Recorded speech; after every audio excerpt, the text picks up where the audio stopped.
para asatid, para kiai, para sesepuh, para tokoh masyarakat, mobil khusus kepada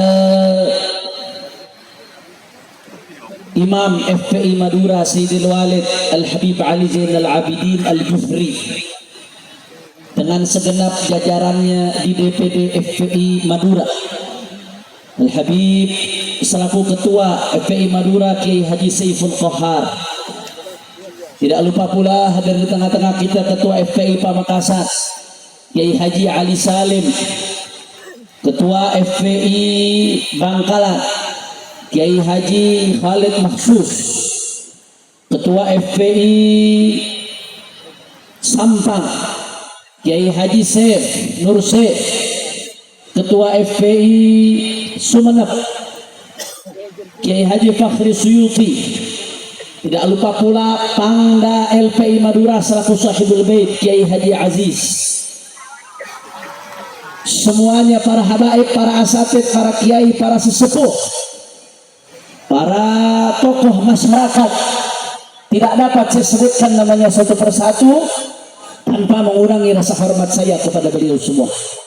Kita doakan mudah-mudahan habaib, ulama, kiai, lora, asatid Allah panjangkan umurnya, Allah sehatkan badannya, Allah lapangkan rezekinya, Allah menangkan perjuangannya. Amin ya rabbal. Tidak lupa pula salam penghormatan kami sampaikan kepada segenap panitia penyelenggara yang telah bersusah payah menyelenggarakan acara pada malam hari ini. Begitu pula aparatur pemerintahan baik sipil ataupun militer yang membantu acara pada malam hari ini. Kita doakan jazahumullahu khairal jaza. Mudah-mudahan Allah berikan balasan ganjaran sebesar-besarnya untuk mereka. Dan salam penghormatan yang paling istimewa kepada yang saya cintai, yang saya banggakan, dan yang saya selalu sebut di mana-mana, masyarakat Madura. Semua angkat tangannya, takbir, takbir, takbir. Kita minta sama Allah, mudah-mudahan tidaklah kita keluar dari tempat ini kecuali semua dosa kita diampuni oleh Allah. Yang sakit Allah angkat penyakitnya, Allah sehatkan badannya. Semua yang hadir dilapangkan rezekinya, digabul hajat-hajatnya. Amin ya rabbal alamin. Kiram, alhamdulillah. Pada malam hari ini kita sama-sama berkumpul tidak lain dan tidak bukan dalam rangka tabligh akhbar menyambut bulan Rabiul Awal, Rabiul Anwar, bulan kelahiran baginda Nabi besar Muhammad sallallahu alaihi wasallam. Saudara, di bulan Rabiul Awal ini sebetulnya ada banyak kejadian, saudara. Kalau kita mau menelaah tarikh, kita mau menelaah sirahnya Rasul sallallahu alaihi wasallam, di bulan Rabiul Awal ada banyak kejadian, ada banyak fenomena luar biasa, saudara. Selain Maulid Rasulullah, di antara kejadian besar yang terjadi di bulan Rabiul Awal, menurut banyak ahli tarikh, ahli sejarah, yaitu hijrahnya baginda Nabi besar Muhammad sallallahu alaihi wasallam. Jadi jangan salah paham Pak Bu. Hijrah Nabi itu terjadi menurut banyak ahli sirah di bulan Rabiul Awal, bukan di bulan Muharram, saudara. Cuman kenapa kok merayakan tahun baru Islam disebut tahun baru Hijriyah? Bukan karena bulannya. Bulan Muharram itu sudah awal tahun indal Arab, dari sebelum datangnya Rasulullah sallallahu alaihi wasallam. Akan tetapi disebut tahun baru Hijriyah karena dimulainya titik nolnya dari tahun hijrahnya baginda Nabi besar Muhammad sallallahu alaihi wasallam. Ini orang Madura disebutin nama Rasulullah yang sholawat sedikit itu kalau sholawat sedikit tanda kurang cintanya sama Rasulullah. Betul? Betul? Jawab yang jujur, yang kompak. Orang Madura cinta nggak sama Rasulullah? Orang keras cinta nggak sama Rasulullah? Siap kompak bersalawat untuk Rasulullah? Siap salawat ketika disebutkan nama Nabi. Allahumma shalli ala Muhammad. Orang yang gak salawat ketika disebutkan nama Nabi berarti Allah tidak menginginkan kebaikan untuk dia, saudara. Hati-hati, Anda bersalawat, Anda yang beruntung. Salawat sahlah, lakin yahtaj ila taufiq, kata Abu Yazid Muhammad al-Maliki. Salawat itu mudah, gampang, tapi nggak semua orang Allah berikan taufik untuk bisa bersalawat kepada Rasulullah. Allahumma shalli ala Muhammad. Saudara, di antaranya yang terjadi adalah hijrah Rasulullah, saudara. Kalau kita bicara hijrah Nabi, ada banyak hikmah, ada banyak ibar, pelajaran, ada banyak ibat yang bisa kita petik dari hijrahnya Rasulullah.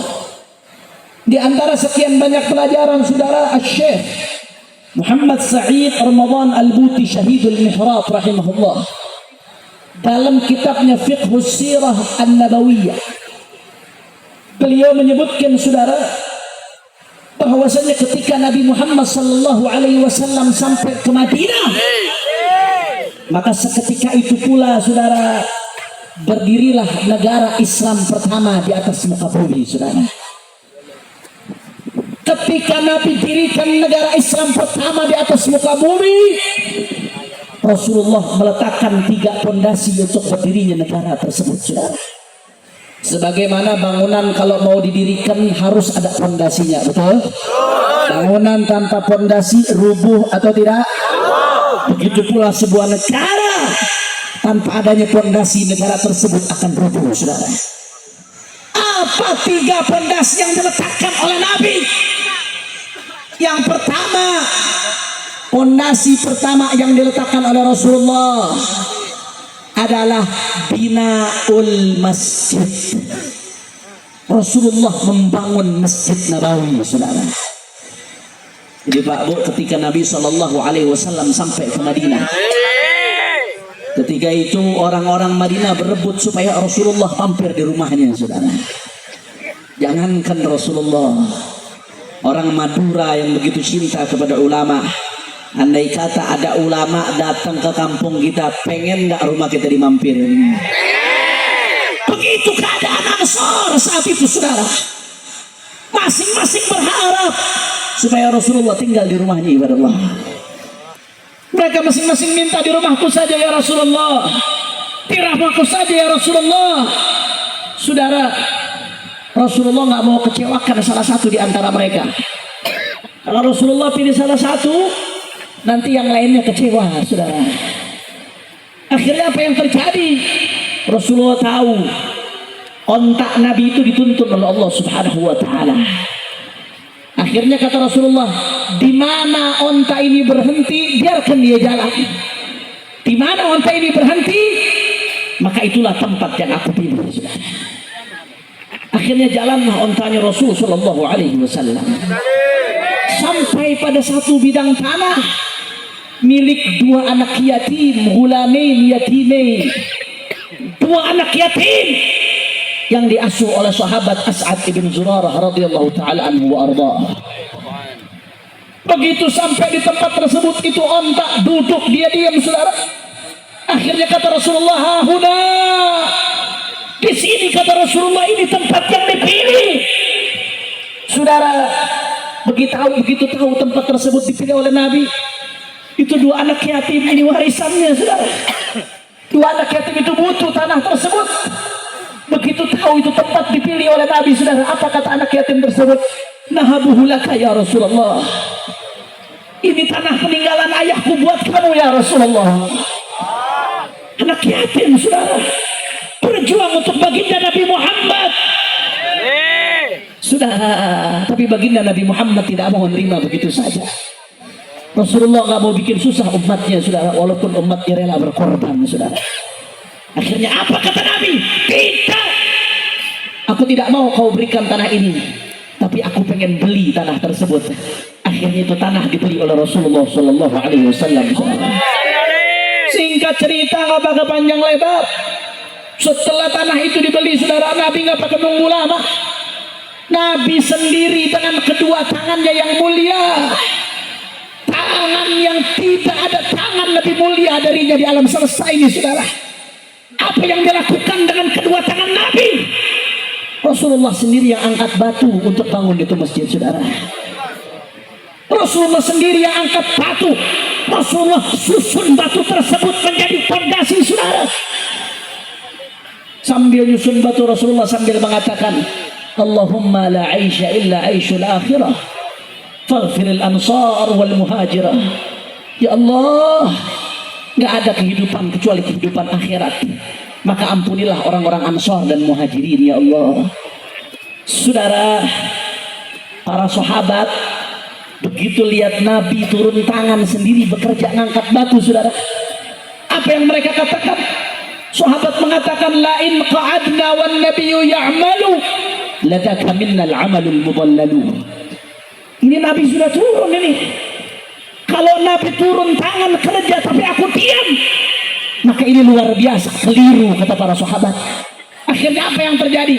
Tanpa diperintah oleh Nabi, para sahabat rame-rame ikut turun membangun masjidnya baginda Nabi besar Muhammad sallallahu alaihi wasallam, dan akhirnya masjid tersebut rampung. Masjid tersebut tetap pada hay'ah bentuknya di zaman Nabi sampai pada zaman Sayyidina Abu Bakar. Kemudian Sayyidina Umar melakukan perluasan sedikit tapi belum terlalu besar, dibesarkan, dibuat megah di zaman Sayyidina Utsman radhiyallahu taala anhu wa ardhah. Dan itulah masjid yang berdiri di Madinah, Masjid Nabawi, sampai detik ini kokoh dengan tambahan perluasan-perluasan. Mudah-mudahan kita semua bisa ziarah ke masjidnya Rasulullah, bisa ziarah ke makamnya Rasulullah, bisa haji dan umrah. Amin ya rabbal. Kira-kira sampai sini jelas atau tidak? Sampai sini kisahnya jelas atau tidak? Saudara, dari fondasi pertama tadi pembangunan masjid, kita bisa ngambil beberapa pelajaran, Pak Bu.